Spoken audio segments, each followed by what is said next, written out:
సరే కనిపిస్తుంది కదా, కనిపిస్తుంది. సరే సుజాత మేడం చెప్తారా ఈరోజు కొత్త శ్లోకం మేడం? ముందు పాత అది అయిపోయింది. ఈరోజు దుఃఖేష్వనుద్విగ్నమనాః. ఒక్క నిమిషం.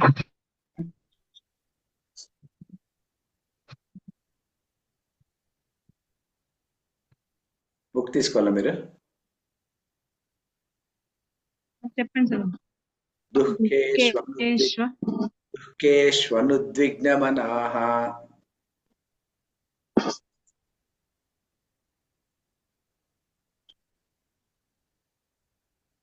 దుఃఖేష్వద్విగ్నమనాః.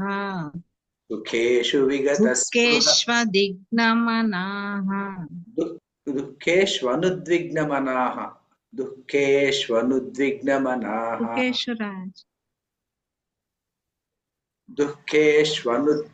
అది నాకు వాయిస్ సరిగ్గా రావట్లేదు సార్. నేను చదివేసినా సార్. నాకు వాయిస్ సరిగ్గా రావట్లేదు సార్ మీది. ఏదో ఇంటర్నెట్ ప్రాబ్లం ఉంది మేడం ఈరోజు. సరే. దుఃఖేష్వనుద్విగ్నమనాః. దుఃఖేష్వనుద్విగ్నమనాః. సుఖేషు విగతస్పృహః. సుఖేషు విగతస్పృహః. సుఖేషు విగతస్పృహః. దుఃఖేష్వనుద్విగ్నమనాః. సుఖేషు విగతస్పృహః. దుఃఖేష్వనుద్విగ్నమనాః. సుఖేషు విగతస్పృహః. దుఃఖేష్వనుద్విగ్నమనాః. సుఖేషు విగతస్పృహః. వీతరాగభయక్రోధః. వీతరాగభయక్రోధః. వీతరాగభయక్రోధః. స్థితధీర్మునిరుచ్యతే. స్థితధీర్మునిరుచ్యతే.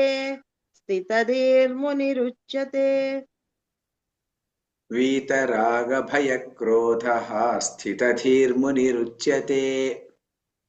వీతరాగభయక్రోధః స్థితధీర్మునిరుచ్యతే. దుఃఖేష్వనుద్విగ్నమనాః. సుఖేషు విగతస్పృహః. వీతరాగభయక్రోధః స్థితధీర్మునిరుచ్యతే. దుఃఖేష్వనుద్విగ్నమనాః. సుఖేషు విగతస్పృహః. వీతరాగభయక్రోధః స్థితధీర్మునిరుచ్యతే. అంతే మేడం. ఇక్కడ దుఃఖేషు అనుద్విగ్నమనాః. సుఖేషు విగతస్పృహః. వీతరాగభయక్రోధః స్థితధీః ముని ఉచ్యతే అని మేడం. ముని ఉచ్యతే. స్థితధీ ముని ఉచ్యతే. ఇక్కడ బ్రాడ్గా అర్థం ఏమిటంటే దుఃఖేషు అంటే దుఃఖముల మధ్యలో, దుఃఖములు వచ్చినప్పుడు, దుఃఖములు సంభవించినప్పుడు అనుద్విగ్నమనాః అంటే ఇప్పుడు ఏం బ్యాక్గ్రౌండ్ ఏమిటి అంటే స్థితప్రజ్ఞుడి యొక్క లక్షణాలు ఏమిటి అని అర్జునుడు అడగడము. ఆ స్థితప్రజ్ఞుడి లక్షణాలు చెప్పడంలో మొదటి శ్లోకంలో ఆ స్థితప్రజ్ఞుడి యొక్క డెఫినేషన్ చెప్పినాడు. ప్రజహాతి యదా కామాన్ సర్వాన్ కామాన్ అని ఆ శ్లోకం చెప్పుకుంటూ వచ్చినాడు. అది లాస్ట్ 2 క్లాసుల్లో చెప్పుకున్నాం మనము. ఆ తర్వాత ఏమిటి, ఇంకా ఎలా ఉంటాడు ఆ స్థితప్రజ్ఞుడు అంటే దుఃఖేషు అనుద్విగ్నమనాః అంటే ఉద్విగ్నము కానటువంటి మనస్సు ఉన్నటువంటి వాడు, మనసులో ఉద్వేగం లేనటువంటి వాడు. దుఃఖములు వచ్చినప్పుడు మనసులో ఉద్వేగం లేనటువంటి వాడు ఎలా ఉంటాడంటే దుఃఖాలు వచ్చినప్పుడు వాడికి ఉద్వేగం ఉండదు అనమాట.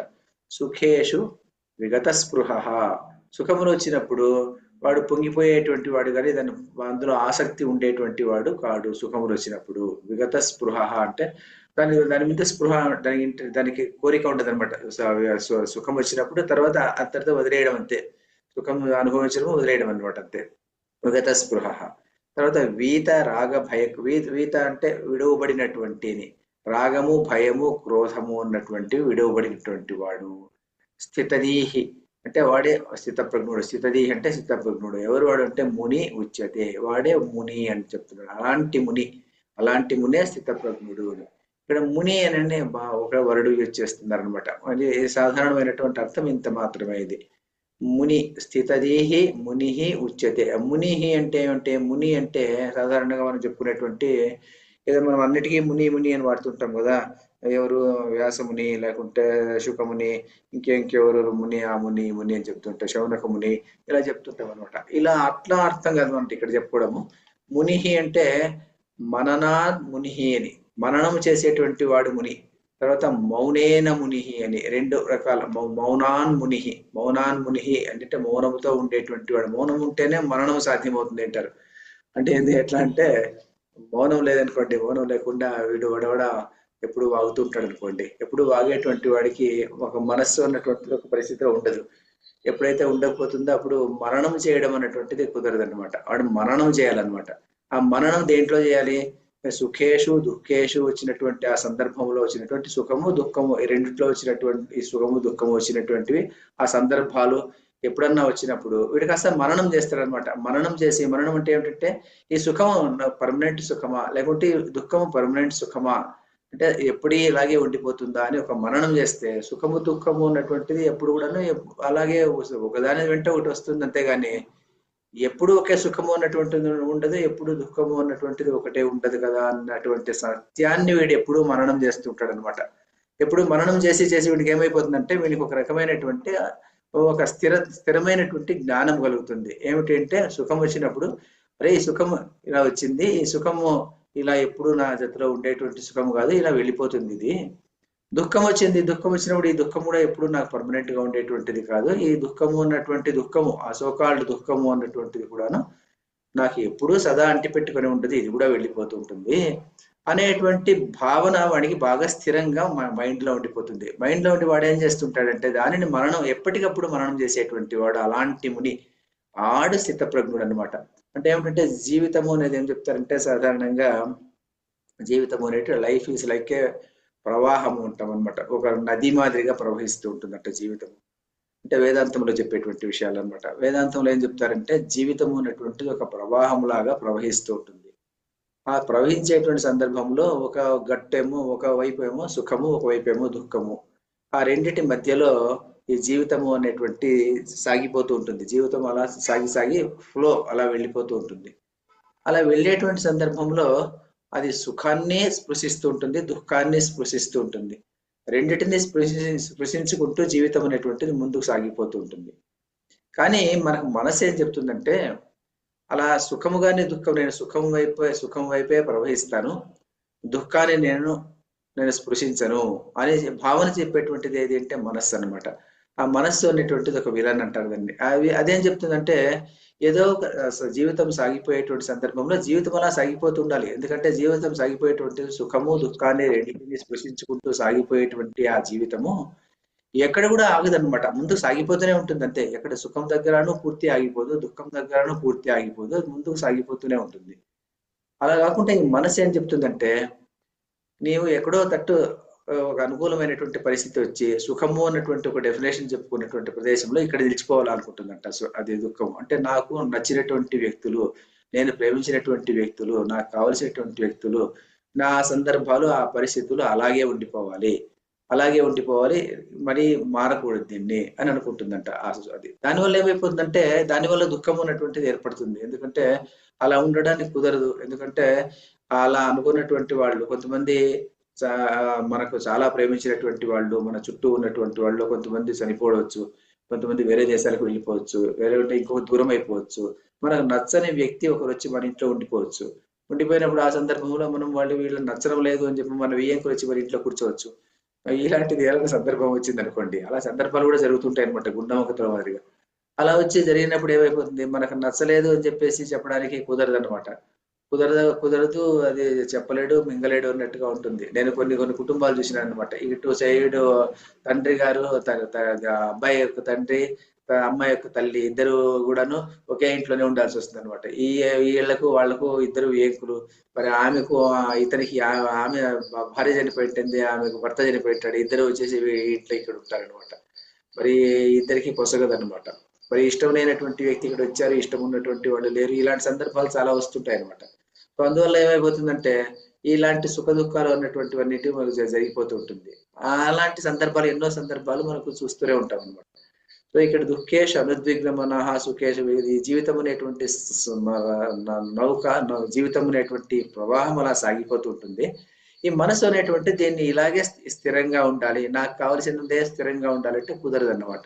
అలా కుదరనప్పుడు ఏం చేస్తామంటే మనము ఆ పరిస్థితిని దుఃఖము అని పేరు పెడతాం అనమాట. పరిస్థితి జరిగిపోతున్నంత కాలము అది సుఖము అని పేరు పెడుతూ ఉంటాము. అంతేగాని సుఖము దుఃఖము అన్నటువంటిది ఏదీ లేదు అని చెప్పేసి వేదాంతులు చెప్తారనమాట. మహానుభావులు ఏం చెప్తారంటే, సాధారణంగా మనము జీవితం సాగేటువంటి సందర్భంలో మనం కొన్ని ఇది సుఖము అంటే ఇలా ఉంటే సుఖము, ఇలా ఉంటే దుఃఖము అని మనం పెట్టుకుంటామంట, పేర్లు పెట్టుకుంటామంట.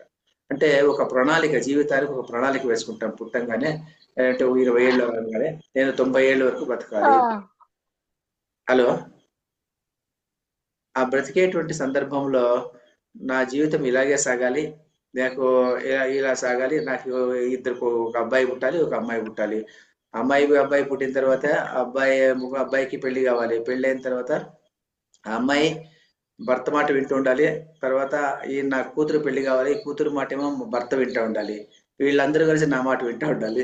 ఇలాంటి భావనలు ఎన్నో ఒక భావనలు ఒకటి పెట్టుకునేస్తాం అనమాట. ప్రణాళిక రూపొందించి ఆ ప్రణాళిక ప్రకారం ఒక జీవితాన్ని మనము నిర్మాణం చేసుకుంటాం. నిర్మాణం చేసుకున్నప్పుడు ఏమైపోతుందంటే ఆ నిర్మాణం ఇలా జరిగిపోతుంటుంది. 50 ఏళ్ళు వచ్చేప్పటికి నేను 2 ఇళ్ళు కట్టాలి, మన 60 ఏళ్ళు వచ్చేప్పటికి ఇంకేదో అచీవ్మెంట్ చేయాలి, మరొక అచీవ్మెంట్ చేయాలి. ఇలా చేసుకుంటూ ఒక ఒక సౌధాన్ని కట్టేస్తాం అనమాట.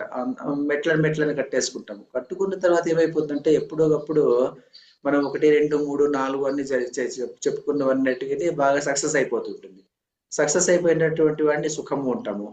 మరి అలా ముందుకు పోయేటప్పుడు ఏదో ఒక సందర్భంలో అది జరగకపోతే దాన్ని దుఃఖము అని పేరు పెడతాము. అంతేగాని ఇది సుఖము దుఃఖము అన్నటువంటిది మనసు పెట్టేటువంటిది ఒకానొక పరిస్థితి మాత్రమే, కానీ అది నిజంగా సుఖము కాదు దుఃఖము కాదు అంటారు. ఎందుకంటే ఒకే ఇంట్లో ఉంటారంట. ఇంట్లో ఉన్నప్పుడు ఏమైపోతుందంట అంటే కోడలు ఏమనుకుంటుందంట అంటే నాకు కూతురు పుట్టాలి అనుకుంటుందంట. అత్త ఏమనుకుంటుందంట అంటే నాకు కొడుకు పుట్టాలి అత్త అనుకుంటుందంట. మరి పరమాత్మ తను ఏం చేయాలి? ఈమె కోరిక తీర్చాలా, ఆమె కోరిక తీర్చాలా? ఈమెకు ఒక ప్రణాళిక ఉంది, ఆమెకు ఒక ప్రణాళిక ఉంది. మరి ఈమెకేమో ఈమె ప్రణాళిక ప్రకారం ఈమె నచ్చింది అంటే ఈమె సుఖము అని పేరు పెట్టుకుంటుంది.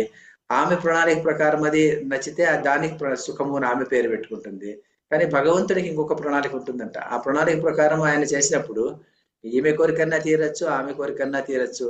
అప్పుడు ఎవరికో ఒకరి సుఖం ఉంటుంది, ఒకరి దుఃఖం ఉంటుంది అనమాట. అందువల్ల ఈ సుఖము దుఃఖము అనుకున్నటువంటి అన్ని ఎలా ఉంటాయంట అంటే, ఆ సుఖము దుఃఖము అన్నటువంటి జస్ట్ రిలేటివ్ టర్మ్స్ అంటారు అనమాట. రిలేటివ్ టర్మ్స్ అంటే 2 sides of the same coin, అలా చెప్పుకుంటూ పోతారు. అలాంటి సందర్భంలో ఏమవుతుందంటే, నాకు సుఖము అనుకున్నటువంటి ఒకానొక సందర్భము మీకు అది దుఃఖం కావచ్చు, మీకు దుఃఖము అనుకున్నటువంటి సందర్భము నాకు సుఖము అనిపించవచ్చు. ఒకే సందర్భమే, సందర్భంలో ఏం మార్పు లేదన్నమాట. ఒక దుర్మార్గుడైనటువంటి ఒకానొక వ్యక్తి ఎవరో మరణించాడు అని చెప్తే ఊళ్ళో ఉండేటువంటి వాళ్ళంతా చాలా సంతోషపడచ్చు. కానీ ఆ మరణించినటువంటి వ్యక్తి కుటుంబంలో వాడు కూడా పెద్ద రాజకీయ నాయకుడు, వాడు పోయాడని చెప్పేసి వాళ్ళు దుఃఖపడుతూ ఉండొచ్చు. సందర్భం ఒకటే, ఒకే సందర్భం వచ్చినప్పుడు కూడా పరిస్థితులు 2 రకాలుగా ఉంటుంది అనమాట.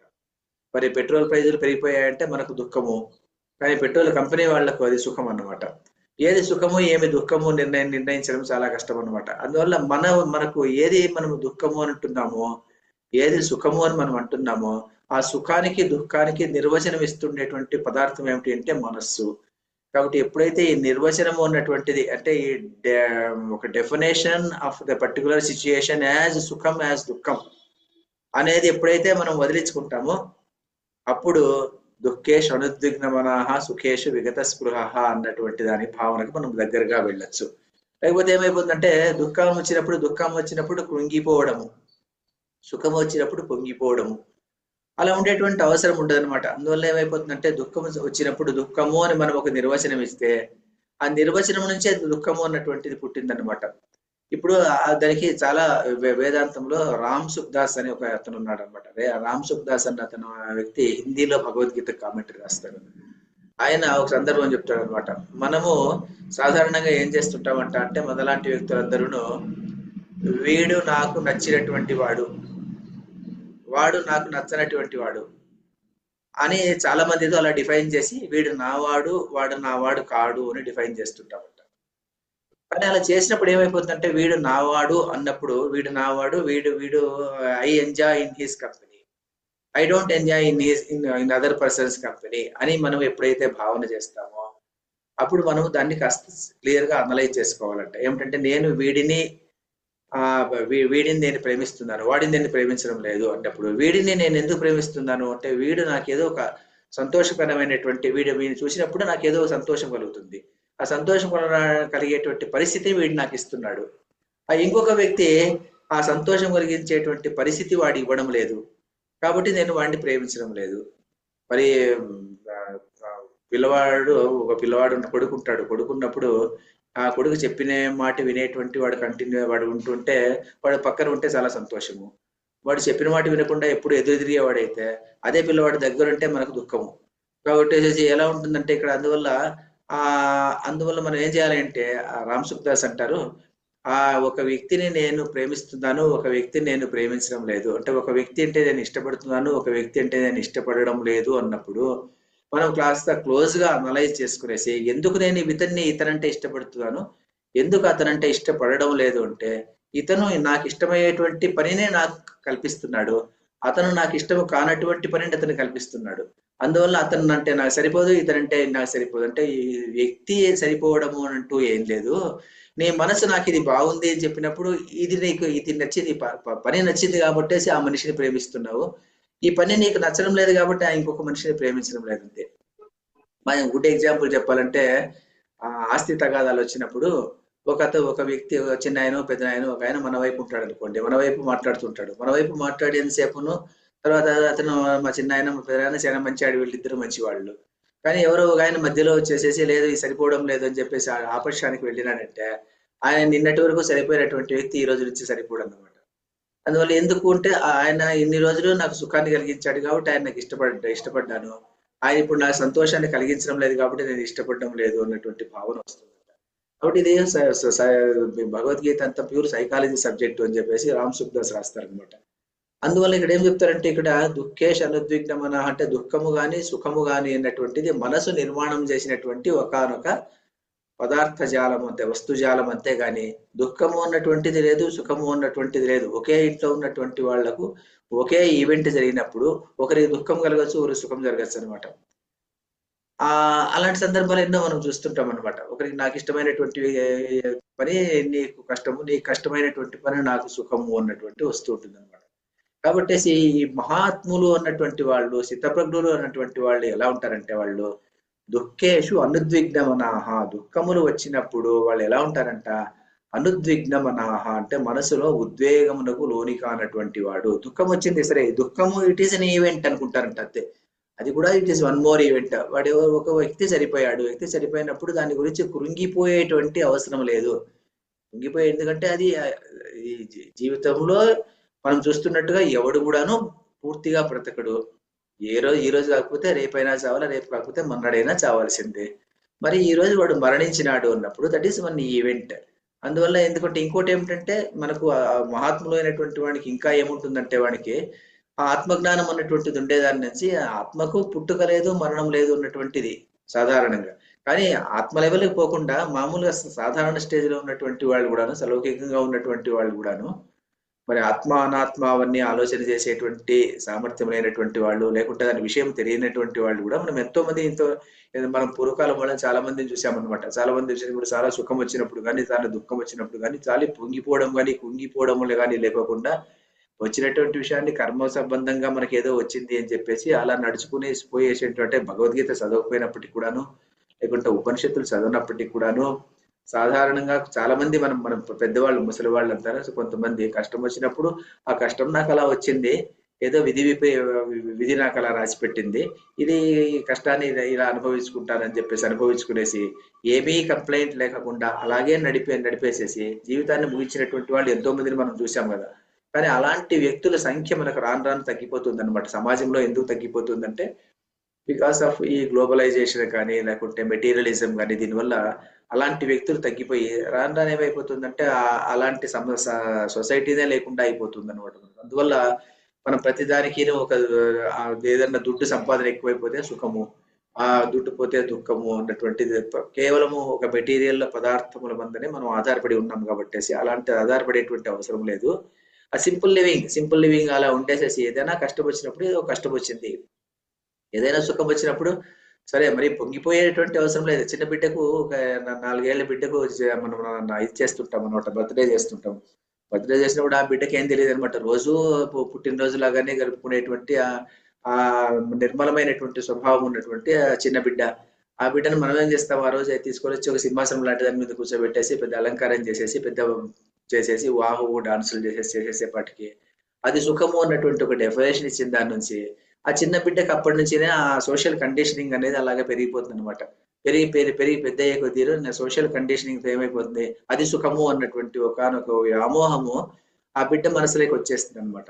పెద్దవాళ్ళే మనం అలా నేర్పించేస్తాము, పెద్దవాళ్ళు అలా నేర్పించేస్తాము, ఆ పిల్లలు అలాగే నేర్చుకుంటారు. అలాగే నేర్చుకున్నటువంటి వాళ్ళు ఏదైనా నాకు ఇలాంటి జరిగినప్పుడు మాత్రం అది సుఖం అనుకుంటారు, అది జరగనప్పుడు ఆ ఈవెంట్ జరగకుండా నిలిపేస్తే అది దుఃఖం అనుకుంటారు. ఇలాంటివన్నీ జరుగుతుంటుంది అనమాట. నా మనవరాలు ఉంది, ఆ అమ్మాయి అలాగే చేస్తుంటుంది. ఏమిటంటే ఈ రోజు బర్త్డే అయిపోగానే ఈ రోజు రాత్రికి బర్త్డే ఏమో అలా అయిపోయింగానే ఆ మూమెంట్ 10 నిమిషాలకంతా మళ్ళీ అంటుంది అనమాట, నా నెక్స్ట్ బర్త్డేకి ఇంకేం చేయాలి అంటుంది అనమాట. అంటే నెక్స్ట్ బర్త్డే 1 ఇయర్ ఉంటుంది, ఆ 1 ఇయర్ ఇప్పటి నుంచినే ప్లాన్ చేస్తుంటారు అనమాట. అందువల్ల అలాంటి పరిస్థితిని కల్పించినటువంటిది సొసైటీ మనమే కల్పిస్తాము. మనమే కల్పించి దాన్ని సుఖము అని నిర్వచనమిస్తాము, దీన్ని దుఃఖము అని నిర్వచనమిస్తాము. కాబట్టి ఈ ముని అన్నటువంటి వాడు మననాన్ ముని, వాడు దీన్ని ఇలాంటి వాటిని ఎప్పటికప్పుడు మననం చేస్తూ ఉండాలి. ఒక ఈవెంట్ దుఃఖము అన్నటువంటి ఈవెంట్ జరిగినప్పుడు కాస్త అనలైజ్ చేసి ఇది దుఃఖమా కదా, ఈ దుఃఖం ఎన్నాళ్ళు ఉంటుంది, ఈ దుఃఖము పర్మనెంట్ దుఃఖమా అంటే దుఃఖం అన్నటువంటిది పర్మనెంట్ కాదనమాట. అందుకనే భాగవతంలో ప్రహ్లాదుడు అంటాడు ఒక సందర్భంలో, మరి సాధారణంగా మనం భాగవతం చదివితే ఉత్త కథగా చదివితే ఏం ప్రయోజనం ఉండదు అనమాట. అందులో ప్యాసేజెస్ ఉంటాయి అనమాట. ప్యాసేజెస్ లో ఈ వేదాంతం ఇవన్నీ డిస్కస్ చేస్తారు. అక్కడ ప్రహ్లాదుడు ఒకనొక చోట అంటాడు ఆయన, మరి సుఖాలు వచ్చినప్పుడు దుఃఖాలు వచ్చినప్పుడు అరే దుఃఖాలు ఇట్లా వచ్చినాయి కదా, అనుకోకుండా చెప్పకుండా వచ్చినాయి కదా దుఃఖాలు అని బాధపడిపోతుంటారు జనాలంతాను.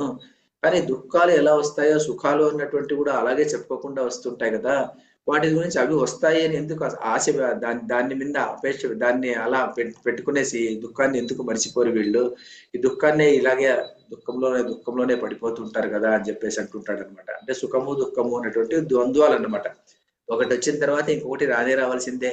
వింటర్ వచ్చిన తర్వాత ఇది సమ్మర్ రానే రావాల్సిందే కదా, మరి వింటర్ వచ్చింది అని చెప్పేసి బాధపడేటువంటి అవసరం లేదు. ఆ సమ్మర్ అనేటువంటిది రానే వస్తుంది అనమాట. Winter comes can spring be far behind అని కిడ్స్ చెప్తారనమాట. అంటే ఇది వచ్చిన తర్వాత అది రానే రావాల్సిందే. కాబట్టి ఇది సుఖము దుఃఖము ఉన్నటువంటి ఒకదాని వెంట వస్తూ ఉంటుంది అనమాట. ఒక్కొక్కసారి ఇంకా చెప్తారనమాట, ఇతను స్వామి రామతీర్థ అంటారు ఆయన, every pleasure is wrapped in pain అంటారనమాట. Every pleasure is wrapped in pain అంటే పెయిన్ లోనే ఆ పెయిన్ అన్నటువంటి వస్త్రముతో కప్పబడి ఉంటుందంట ఈ ప్లెజర్ అన్నటువంటిది. Every pleasure is wrapped with pain అంటాడు. అందువల్ల ఇంకా ఏం చెప్తా అంటే, you pay the price for the pain for each pleasure that you seek అంటాడు. చాలా బ్యూటిఫుల్ గా చెప్తారనమాట స్వామి రామతీర్థ. అంటే ఏమిటంటే you pay the price for the pain for each pleasure that you seek అంటాడు అనమాట. అంటే ప్లెజర్ పెయిన్ అంటే ఏమిటి, ప్లెజర్ అంటే ఏమిటంటే, ప్లెజర్ అంటే ఒక ఏదైనా మన మనస్సు మన ఇంద్రియాలు, ఏదైనా శరీరంలో ఉన్నటువంటి ఏ ఇంద్రియానికైనా ఒక సుఖము కలిగించేటువంటి ఆబ్జెక్ట్ తో మనం టచ్ అయినప్పుడు అప్పటి నుంచి కలిగేటువంటి ఒక ఉల్లాసము, దాన్ని ప్లెజర్ అంటాం అనమాట. ఆ ప్లెజర్ జరిగినప్పుడు ఏమైపోతుంది, ప్లెజర్ వచ్చినప్పుడు మనం బాగా భోజనం చేసినప్పుడు కడుపుకు చాలా నాలుకకు చాలా తృప్తి అయిపోతుంది అనమాట. ఆ ప్లెజర్ వచ్చిందనమాట. ఆ ప్లెజర్ వచ్చినప్పుడు ఏమైపోతుంది, డిన్నర్ పార్టీకి పోయిన దాని నుంచి వచ్చిన దాని నుంచి అక్కడ తిన్నటువంటి ఏమేమో అది ఇది తిన్న దాని నుంచి నెక్స్ట్ డే నుంచి కడుపు ఉబ్బరము అదంతా మొదలవుతుంది అనమాట. ఆ ప్లెజర్ నుంచి ఈ పెయిన్ అన్నటువంటిది వెనకాలే ఉంటుందన్నమాట. కానీ మనకు ఆ ప్లెజర్ అనుభవించేటువంటి సందర్భంలో ఈ శరీరానికి వచ్చినటువంటి దేహానికి వచ్చినటువంటి బాధ మనకు తెలియదు, అప్పుడు తెలియదు. తర్వాత రాత్రి అంతా నిద్ర లేకుండా బాధపడుతుంటాం అనమాట. ఆ ప్లెజర్ పెయిన్ అన్నటువంటిది each pleasure is wrapped in pain అని చెప్తారు ఆయన. అందువల్ల ఈ సుఖం వచ్చినప్పుడు కానీ దుఃఖం వచ్చినప్పుడు కానీ అలాగా కుంగిపోవడం కానీ అలా పొంగిపోవడం కానీ ఉండేటువంటి అవసరం లేదు. ఏదో చిన్న ఈవెంట్ ఏదో జరుగుతుంది, ఆ చిన్న ఈవెంట్ జరిగినప్పుడు సుఖం వస్తుంది. సుఖం వచ్చినప్పుడు ఆ సుఖాన్ని పెంచుకునేసి అలాగే ఉండిపోవాలి, ఆ సుఖం అలాగే ఉండిపోవాలి అని ఆ మనసు అనేటువంటిది ఎప్పుడు అనుకోకూడదు. జీవితం అనేటువంటిది ఒక ప్రవాహము. ఆ ప్రవాహం అలా నడుస్తూ వెళ్తూ ఉంటుంది. నడిచేటువంటి సందర్భంలో సుఖము దుఃఖము రెండింటినీ స్పృశిస్తుంది. అంతేగాని ఒకే చోట ఆగిపోవాలి అంటే కాలాన్ని నువ్వు ఎలా ఆపలేవో అలాగే ఈ జీవిత ప్రయాణాన్ని నీవు ఆపలేవు అని చెప్పేసి చెప్పడానికి కోసం ఆ స్థితది ముని. ఆ ముని అన్నటువంటి వాడు దీన్ని ఎప్పటికప్పుడు అంచనా వేసుకుంటూ ఉండాలి. మననాన్ ముని, ఆయన ఎప్పుడూ దీన్ని మననం చేసుకుంటూ ఉంటాడు కాబట్టి అతను ముని. అంతేగాని లేకుంటే ముని అనే పదాన్ని వాడేటువంటి అవసరమే లేదు ఇక్కడ. ముని అంటే ఇక్కడ ఆ స్థితప్రజ్ఞుడు ఒక ముని అని చెప్పేటువంటి అవసరం ఏముంది ఇక్కడ? స్థితప్రజ్ఞుడు ముని అని చెప్పేటువంటి అవసరం లేదు. స్థితప్రజ్ఞుడు అంటే ముందు ప్రజహాతి యథా కామాన్ అది చెప్పుకుంటే చాలు అన్నమాట. కానీ అతడు మునితో సమానమైనటువంటి వాడు. ఎందుకు ముని అంటే అతడు మననాన్ ముని, అతని దీన్ని మననం చేసుకుని సుఖము దుఃఖము వచ్చినప్పుడు దాన్ని క్లియర్ గా అనలైజ్ చేసి ఇది దుఃఖము కాదు, ఇది సుఖము కాదు, ఇప్పుడు చెప్పేటువంటి దుఃఖం సుఖాడు దుఃఖం దుఃఖం కాదు, ఆ సుఖాడు సుఖం సుఖం కాదు అనేసి ఎప్పటికప్పుడు అనుకుంటూ బేరీజ్ చేసుకుంటూ ఆ జీవితాన్ని అలా జరుపుకుంటూ పోయేటువంటి వాడు ముని అని చెప్తాడు. కాబట్టి వాడు ముని. దుఃఖేషు అనుద్విగ్న మనః సుఖేషు విగత స్పృహ. దుఃఖం వచ్చినప్పుడు విగత స్పృహ పొంగిపోని వాడు, లేకుంటే ఆసక్తి లేనటువంటి వాడు. ఆసక్తి లేనటువంటి వాడు అంటే ఈ సుఖం ఇలాగే ఉండాలి, నాకు వచ్చినటువంటి సుఖం ఇలాగే ఉండాలి అని ఆసక్తి లేనటువంటి వాడు ముని ఉచ్యతే, వాడు ముని అంటారు అనమాట. అది ఇంకొకటి ఏం చెప్తారంటే దీన్ని మనం ఇలాంటి పరిస్థితి ఎప్పుడు వస్తుంది అంటే మనము కర్మయోగంలో ఉన్నటువంటి సమయంలో ఇలాంటిది సాధారణంగా వచ్చేస్తుంది కర్మయోగిగా ఉన్నటువంటి వాడికి. ఎలా అంటే కర్మయోగిగా ఉన్నటువంటి వాడు నేను చేసేటువంటి ప్రతి పనిని ఈశ్వరార్పణ బుద్ధితో చేస్తున్నాను, నాకు కర్తృత్వము లేదు భోక్తృత్వము లేదు, నాకు దీని మీద అపేక్ష లేదు, కానీ నేను ఎందుకు చేస్తున్నాను?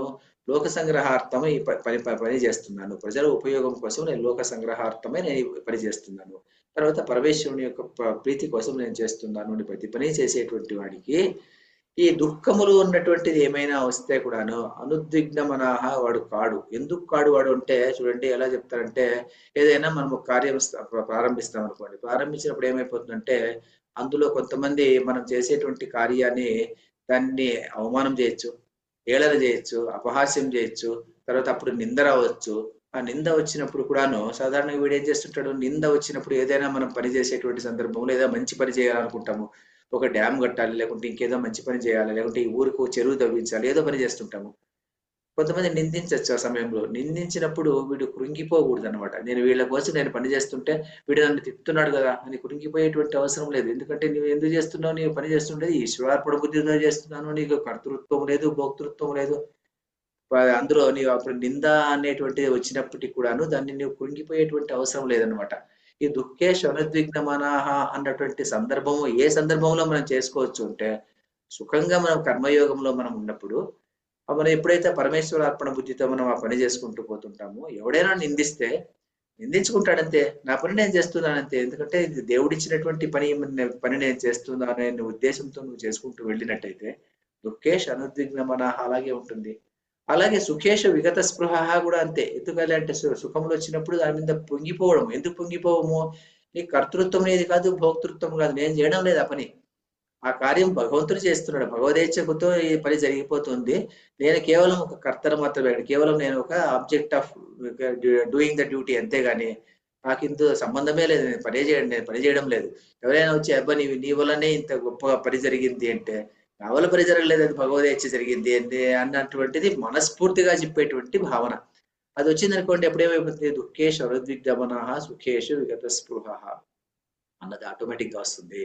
కాబట్టి ఈ రెండు లక్షణాలు రావాలి అంటే ఆ రెండు లక్షణాలు ఉండి దాన్ని ఎప్పుడు మననం చేసుకోవాలి అంటే వాడు కర్మయోగి అంటే చాలు. కర్మయోగి అయినటువంటి వాడు దుఃఖేషు అనుద్విగ్న మనః సుఖేషు విగత స్పృహ అన్నటువంటిది ఆటోమేటిక్ గా వస్తుంది అనమాట. తర్వాత ఇంకా ఈ స్థితది అనిపించుకోవాలి అంటే ఆవిడ లక్షణం ఇంకా ఏముంటుందంటే వీతరాగ భయక్రోధ. అంటే భయము రాగము అన్నటువంటిది ఉండదు, భయము అన్నటువంటిది ఉండదు, క్రోధము అన్నటువంటిది ఉండదు. ఈ మూడు కూడా లేకుండా ఉంటాడు.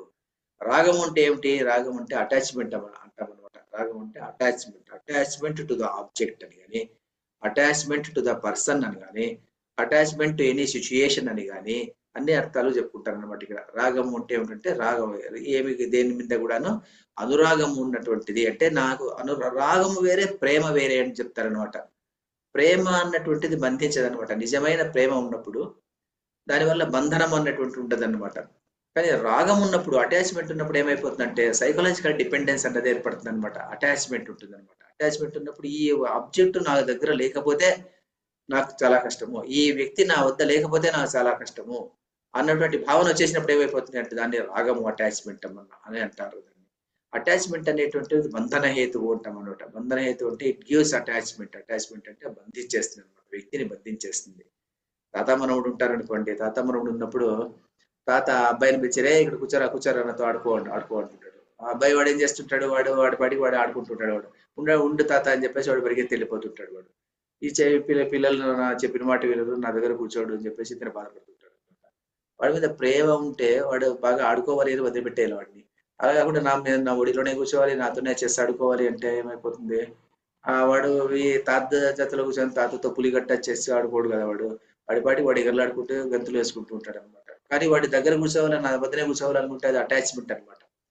అటాచ్మెంట్ వల్ల ఏమైపోతుందంటే అటాచ్మెంట్ ఏమన్నా దానికి ఏమన్నా మిస్ అయిపోతే కన్నా భయం అన్నటువంటిది వచ్చేస్తుంది అనమాట. మనం ఎవరైనా ఒక వ్యక్తిని ఇప్పుడు ఈ ప్రేమికులు చూస్తుంటాము. ప్రేమికులు చూసేటప్పుడు ఒక వ్యక్తి వాడేవో అమ్మాయినికి ఏమి ఏదో కిరోసిన్ పోసి కెమికల్ వేసేసి ముఖాన్ని స్పాయిల్ చేసేసాడు. ఇలాంటి న్యూస్ మనం చూస్తుంటాం అనమాట. అది ప్రేమ అంటాం. ప్రేమ కాదు అది. ప్రేమ అన్నటువంటి చోట ఎలా ఉంటుందంటే ప్రేమ ఉన్నటువంటి చోట పగ ఉన్నటువంటిది ఉండకూడదు అనమాట. ప్రేమ పగ రెండు ఆపోజిట్. ప్రేమ ఉన్నటువంటి చోట పగ ఉండకూడదు అనమాట. ప్రేమ ఉన్నటువంటి చోట నీవు ప్రేమించాలి, అంతేగాని ప్రేమించిన తర్వాత ప్రేమించిన వ్యక్తిని ప్రేమించాలి, అంతేగాని నేను ఆ వ్యక్తి నాకు కానప్పుడు నేను ఆ వ్యక్తిని చంపేస్తాను అన్నటువంటి భావన వచ్చిందంటే అది పగ, ప్రేమ కాదనమాట. అది కేవలము ప్యూర్ లస్ట్ అనమాట. ప్యూర్ లస్ట్, అటాచ్మెంట్ అంటారు. కాబట్టి రాగము అన్నటువంటిది ఆ లక్షణాలు లేకొస్తుంది అనమాట. రాగం అంటే అటాచ్మెంట్ అనమాట. దానివల్ల ఏమైపోతుందంటే నాకు అది దక్కనప్పుడు నేను దాన్ని ఏమైనా చేసేటువంటి దానికి నేను ప్రయత్నం చేస్తాను అనమాట. అది రాగం ఉంటాం. రాగం అంటే అటాచ్మెంట్ అనమాట. అటాచ్మెంట్ అది లేకపోతే నాకు కష్టము అన్నటువంటి భావన. అలాగంటే ప్రేమిస్తే అలాగదనమాట. అదేమో పాట ఉంది, తెలుగులో మంచి పాట ఉంది. ఏమిటంటే మనసిచ్చినదే నిజమైతే మన్నించుటయే రుజువు కదా అనేసి, ఏదో నాగేశ్వరరావు పాట. చాలా ప్రముఖమైనటువంటి పాట అనమాట. మనసిచ్చినదే నిజమైతే మన్నించుటయే రుజువు కదా, నీ సుఖమే నే కోరుచున్నా, నేను వీడి అందుకే వెడుచున్నా అని. అది రియల్ ప్రేమ అనమాట. రియల్ ప్రేమ ఉన్నప్పుడు ఆ వ్యక్తికి కావలసినటువంటి అట్మాస్ఫియర్ ని క్రియేట్ చేస్తాం, అంతేగాని ఆ వ్యక్తి నాకు దక్కాలి అన్నటువంటి ఆవేశము ఉండదన్నమాట. అందువల్ల రాగము ఉన్నటువంటిది ఏమైపోతుందంటే, రాగము ఉన్నటువంటిది ఇట్ ఈస్ బైండింగ్. ప్రేమ అన్నటువంటిది ఇట్ ఈస్ నాట్ బైండింగ్. రాగము రజస్సుతో కూడినటువంటిది, ప్రేమ అన్నటువంటిది సాత్వికమైనటువంటిది అని చెప్తారనమాట.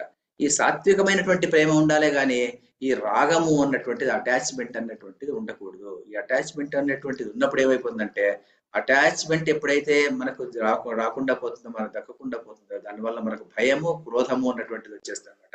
ఈ అటాచ్మెంట్, నేను ఒక అమ్మాయిని ప్రేమిస్తున్నాను, ఆ అమ్మాయి నాకు దక్కలేదు అంటే ఆ దక్కకపోతే వేరే వాడి దక్కుతుందేమో అన్నటువంటి భయము, తర్వాత ఆ అమ్మాయి మీద క్రోధము, వీత రాగ భయ క్రోధ అంటే ఇలాంటి రాగము, భయము, క్రోధము అన్నటువంటి మూడు ఒక లైన్ లో వస్తుంటాయంట. ఆ రాగము నుంచి ఇవన్నీ పుడతాయి అనమాట. రాగము, భయము, క్రోధము అన్నటువంటిది అలా పుడతాయి అని చెప్తారు అనమాట. అందువల్లనే ఏం చెప్తారంటే భాగవతంలోనే ఇంకో సందర్భంలో చెప్తారనమాట, మన హృదయం ఉన్నటువంటిది ఒక కోట మాదిరిగానంట. ఆ కోటకి ఎలా ఉంటుందంట అంటే, కోటలోకి ఒక రాజు ఉంటాడు, దాంట్లో వాడికి సర్వే సమస్తము ఉంటుంది. అతను అందులో కావలసినటువంటి సకల సౌకర్యాలు ఉంటుంది. దానితో అతను ఎన్ని రోజులైనా కూడా ప్రజలను పోషించేటువంటి శక్తి ఉంటుంది. శత్రువు ముట్టడిస్తాడు. శత్రువు ముట్టడిచ్చినప్పుడు ఈయన ఏం చేస్తుంటా అంటే వీళ్ళని మెయింటైన్ చేసుకుంటూ అప్పుడప్పుడు శత్రువుని బాగా అటాక్ చేసేసి లోపలికి వచ్చి దూరుకునేస్తుంటాడు అనమాట. అలా ఎన్ని రోజులైనా ఉండొచ్చంట. వాడు ఇతనికి పుష్కలంగా రిసోర్సెస్ అనేటివి ఉంటే. అలా కాకుండా ఎప్పుడైనా ఒక సందర్భంలో ఆ శత్రువు ఉన్నటువంటి వాడు ఒక్కడు లోపలికి ప్రవేశించినప్పటికీ కూడాను దానివల్ల దుర్గం అంతాను పాడైపోతుంది. రాజును చంపేస్తారు వాళ్ళు. ఒకదాని నుంచి ఇంకొకటి వస్తుంది. ఎందుకు వస్తుందంటే, ఒక తలుపు చిన్న గేట్ తెరిచేసారంటే ఎవరైనాను, అందులో ఎవరైనా శత్రువులు 4-5 వచ్చారంటే, ట్రోజన్ హార్స్ అనే సినిమా ఉంది, ఆ ట్రోజన్ హార్స్ ద్వారా కొంతమంది లోపలికి వచ్చేసారంటే వాళ్ళు లోపలికి వచ్చేసి ఇంకా మిగిలిన తలుపులన్నీ బద్దలు కొట్టేసి మిగిలిన వాళ్ళందరినీ ఇన్వైట్ చేస్తారంట.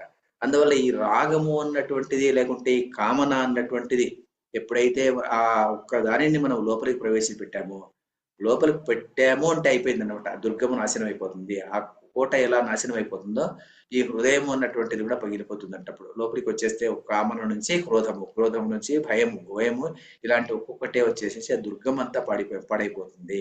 అందువల్ల అలా పాడుగాకుండా ఉండాలంటే ఈ రాగము ఉన్నటువంటిది దగ్గరికి రానివ్వకుండా ఉండాలి. వీతరాగ భయక్రోధ, అది ఉన్నటువంటి వాడు స్థితది. వాడెవరు అంటే వాడు ముని. వాడు ఎందుకు ముని అంటే ఈ దుఃఖములు సుఖములు వచ్చినప్పుడు ఎప్పటికప్పుడు బేరీజ్ వేసుకునేసి ఈ దుఃఖము కాదు, ఈ సుఖము కాదు అని ఆలోచించుకుంటూ ఉండేటువంటి వాడు స్థితదీహి మునిరుచ్యతే. అలాంటి వాడిని స్థితప్రజ్ఞుడు అని చెప్తారు. ముందు డెఫినేషన్ లో ప్రజహాతి యథా కామాన్, అది ఈ శ్లోకంలో దుఃఖేష్ అనుద్విగ్న మనః 3 పాయింట్లు చెప్తున్నాడు ఇక్కడ. దుఃఖములు వచ్చినప్పుడు పొంగిపోకూడదు, సుఖములు వచ్చినప్పుడు పొంగిపోకూడదు, తర్వాత అటాచ్మెంట్ అన్నటువంటిది ఉండకూడదు, తర్వాత క్రోధము అన్నటువంటి దాన్ని ఉండకూడదు, వీత రాగ భయ క్రోధ, రాగం అటాచ్మెంట్ అన్నటువంటి దాన్ని దేన్ని ఎప్పుడు కూడా బలంగా పెట్టుకోకూడదు. అటాచ్మెంట్ ఎక్కడ పెట్టుకున్నా కూడా ఎప్పుడన్నా అటాచ్మెంట్ వల్ల ఏమైపోతుంది, ఎలాగైతే హృదయము ఉన్నటువంటి దుర్గము ఎలా చింద్రవందరైపోతుందో అలాగే రాగము అన్నటువంటిది ఎప్పుడు ప్రవేశిస్తుందో మనసులో మిగిలినవన్నీ అలా పోతాయి. భయము క్రోధము అన్నటువంటి అలా వచ్చేస్తుంది. కాబట్టి అవన్నీ లేనటువంటి వాడు స్థితదీహి, అతను వాడు స్థితప్రజ్ఞుడు అని చెప్పబడతాడు అని చెప్పేసి ఇక్కడ సందర్భం అనమాట. ఇంకా 2 నిమిషాలు ఉంది అంతేనా. ఇక్కడ నిలిపేస్తాను. శంకర భాష్యం కొంచెం ఉంది చెప్తే, అది కావాల్సింటే నెక్స్ట్ శ్లోకంలో కొద్దిసేపు చెప్పుకోవచ్చు. శంకర భాష్యం ఉంది, తర్వాత అంతకన్నా గొప్పగా హిందీ కామెంట్ స్వామి అంతకన్నా గొప్పగా చెప్పకూడదు. రామ్ సుఖదాస్ది అలాగూ ఆయనది ఇంకా హిందీలో ఇంకా వివరణగా వ్యాఖ్య రాసినాడు. ఇది దీన్ని కావాల్సింటే మనం నెక్స్ట్ వీక్ కొద్దిగా చెప్పుకుందాం. వీతరాగ భయ క్రోధ అంటే ఏమిటి, లేకుంటే ఇక్కడికి కూడా ముగించచ్చు కావాలి అంటే. ఇది నేను ఎలాగో నోట్స్ ఇస్తాను కాబట్టి దీన్ని చదువుకోవచ్చు కావాలంటే, కాదు లేదంటే ఒకసారి చెప్పుకుందాం, దీన్ని నెక్స్ట్ క్లాస్ లో చెప్పుకుందాం. ఎవరైనా ఏమన్నా అడిగేటట్టుంటే మడుకొచ్చేవాడు అడిగేసి. ఇప్పుడు దుఃఖాలంటే ఎన్ని రకాలు కొన్ని ఉన్నాయి. నెక్స్ట్ శంకర భాషలో చెప్పుకుందాం రండి, 10 నిమిషాలు చెప్పుకుందాం నెక్స్ట్ క్లాస్. ఇది స్టాప్ చేస్తాను నేను. ఇదండి విషయం. ఇది నెక్స్ట్ క్లాస్ కూడా కొద్దిగా చెప్పుకుందాం. దుఃఖములు ఎన్ని రకాల దుఃఖములు అది కొద్దిగా రాశారనమాట, అవి కొద్దిగా చెప్పుకుందాం. బ్రాడ్గా అర్థం ఇది. భగవద్గీతలో కూడా ఇది హైలైట్ చేస్తారు కదా సార్ ఈ పద్యము. ఘంటసాల చెప్పింటే కూడా చెప్పినాడు మేడం. దీన్ని ఘంటసాల ఎంతో 106 శ్లోకాలు చెప్పినాడు, 106, 108 చెప్పినాడు శ్లోకాలు ఆయన. 700 శ్లోకాలు. ఇది కూడా ఉంది, దుఃఖేష్ అనుద్విగ్న మనః సుఖేష్ విగత స్పృహ. చిన్నప్పుడు ఎప్పుడు వచ్చేది ఇది, ఎప్పుడు రేడియోలో విని విని విని నోటికి వచ్చిండేది అప్పట్లో. కొన్ని శ్లోకాలు ఆయన చదివినాడు మేడం, అంటే ఇంపార్టెంట్ శ్లోకాలను చదివినాడు.